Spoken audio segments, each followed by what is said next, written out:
حضور پاک صلی اللہ علیہ وآلہ وسلم کے ظاہری وصال مبارک کے تقریباً 10 یوم کے بعد ایک عربی بیاباں سے چل کر مسجد نبوی کے دروازے پر آیا۔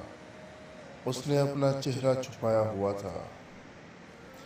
صحابہ کرام جو وہاں موجود تھے انہیں سلام کیا اور حضور صلی اللہ علیہ وآلہ وسلم کے وصال مبارک پر غم کا اظہار کرنے کے بعد پوچھا کہ تم میں سے رسول پاک صلی اللہ علیہ وآلہ وسلم کے وصی کون ہیں؟ حضرت ابو بکر صدیق رضی اللہ تعالیٰ عنہ نے حضرت علی کرم اللہ وجہ کی طرف اشارہ کیا۔ وہ حضرت علی کی طرف متوجہ ہوا اور حضرت علی کو سلام کیا۔ حضرت علی نے جواب میں فرمایا وعلیکم السلام یا مظہر۔ یہ سن کر سب حیران ہوئے۔ عربی نے کہا آپ کو میرا نام کیسے معلوم ہوا؟ حضرت علی نے فرمایا مجھے رسول اللہ صلی اللہ علیہ وآلہ وسلم نے خبر دی ہے اور تمہارے حال کی کیفیت مجھے دکھائی ہے۔ اگر تم چاہتے ہو کہ میں نے حضور صلی اللہ علیہ وآلہ وسلم سے جو کچھ تمہارے بارے میں سنا ہے تم سے بیان کروں۔ عربی نے کہا آپ کا نام کیا ہے؟ فرمایا علی بن ابی طالب، اور میں حضور صلی اللہ علیہ وآلہ وسلم کا چچا زاد بھائی ہوں۔ عربی نے کہا الحمدللہ۔ حضرت علی نے فرمایا تم عرب کے ایک مرد ہو، تمہارا نام مظہر ہے، تم نے اپنی قوم کو رسول کریم صلی اللہ علیہ وآلہ وسلم کی بعثت کی خبر دی تھی اور حضور کے اوصاف جمیلہ میں تم نے قوم کو یہ کہا کہ تہامہ میں ایک آدمی کھڑا ہوگا جس کے رخسار چاند سے زیادہ منور، گفتگو شہد سے زیادہ میٹھی ہوگی، جو شخص اس کی پیروی کرے گا نجات حاصل کرے گا، مساکین اور یتیمی کا والی ہوگا، خچر پر سوار ہوگا، اپنے جوتے خود پیوند لگائے گا، شراب نوشی اور زنا کو حرام قرار دے گا، ناحق قتل اور سود سے منع کرے گا، خاتم الانبیاء ہوگا، نماز پنجگانہ کی ادا کریں گے اور رمضان المبارک کے روزے رکھیں گے، حج بیت اللہ کریں گے۔ اے غربا، اس پر ایمان لے آؤ اور اس کی تصدیق کرو۔ جب تم نے اس امر کی طرف انہیں رہنمائی کی تو انہوں نے تیرے ساتھ ظلم و ستم کیا اور تجھے قید میں ڈال دیا۔ پھر جب حضور نبی کریم صلی اللہ علیہ وآلہ وسلم کا وصال ہو گیا اور تیری قوم کو سیلاب سے ہلاک کر دیا گیا اور تجھے قید خانے سے خلاصی حاصل ہوئی، اس کے بعد تیرے کانوں میں غیب سے یہ آواز پہنچائی گئی کہ اے مظہر، بلا شبہ محمد صلی اللہ علیہ وآلہ وسلم کا وصال ہو گیا اور تو ان کے صحابہ کرام میں سے ہے۔ مدینہ منورہ کی طرف جا اور ان کے روضہ انور کی زیارت کر اور اس طرح تو منازل طے کر کے اب یہاں آ پہنچا ہے۔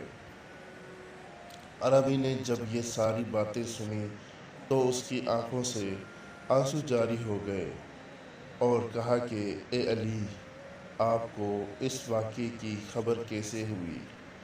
حضرت علی نے فرمایا مجھے حضور صلی اللہ علیہ وآلہ وسلم نے خبر دی ہے اور فرمایا کہ میرے وصال کے بعد مظہر میری قبر پر آئے گا، تم جب اس سے ملو تو میرا سلام اسے پہنچا دینا۔ مظہر نے جب حضور صلی اللہ علیہ وآلہ وسلم کے سلام کی خوشخبری سنی تو خوشی سے آگے بڑھ کر حضرت علی کے سر مبارک کو بوسہ دیا۔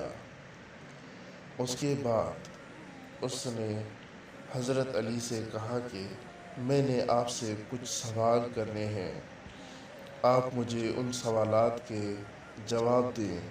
حضرت علی نے فرمایا کہ تم سوالات کرو۔ چنانچہ مظہر نے حضرت علی سے مندرجہ ذیل سوالات پوچھے۔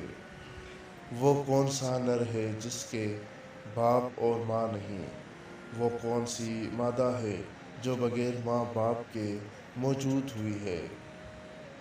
ایسا رسول جو نہ جن ہو نہ انسان اور نہ ہی فرشتوں میں سے ہو، جو پایوں اور درندوں میں سے بھی نہ ہو۔ ایسی قبر جس نے قبر والے کو بھی سیر کرائی ہو۔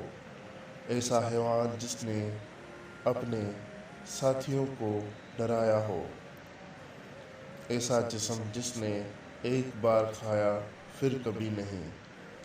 زمین کا ایسا حصہ جہاں ایک مرتبہ سورج چمکا اور پھر آج تک نہیں چمکا اور قیامت تک نہیں چمکے گا۔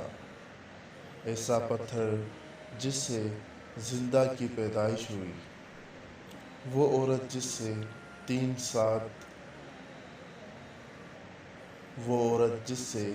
3 سات میں لڑکے کی ولادت ہوئی۔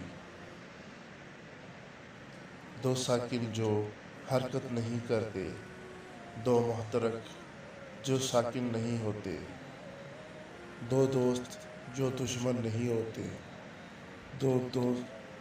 2 دشمن جو دوست نہیں ہوتے۔ شے کیا ہے، لا شے کیا ہے، رحم میں سب سے پہلے کس عضو کی شکل بنتی ہے؟ قبر میں سب سے آخر میں کون سی چیز فنا ہوتی ہے؟ حضرت علی نے ان سوالات کے نہایت تفصیل سے جوابات دیے اور فرمایا، جس نر کے بارے میں تم نے سوال کیا ہے، جس کے ماں باپ نہیں، وہ حضرت آدم ہے، اور وہ مادہ جو بغیر ماں کے پیدا ہوئی، وہ حضرت حوا ہے، اور وہ نر جن کی ولادت بغیر باپ کے ہوئی، وہ حضرت عیسیٰ ہے،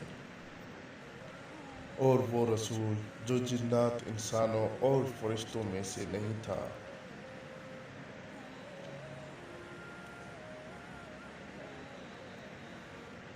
کوا تھا جسے اللہ تعالیٰ نے قابیل کی تعلیم کے لیے بھیجا تھا،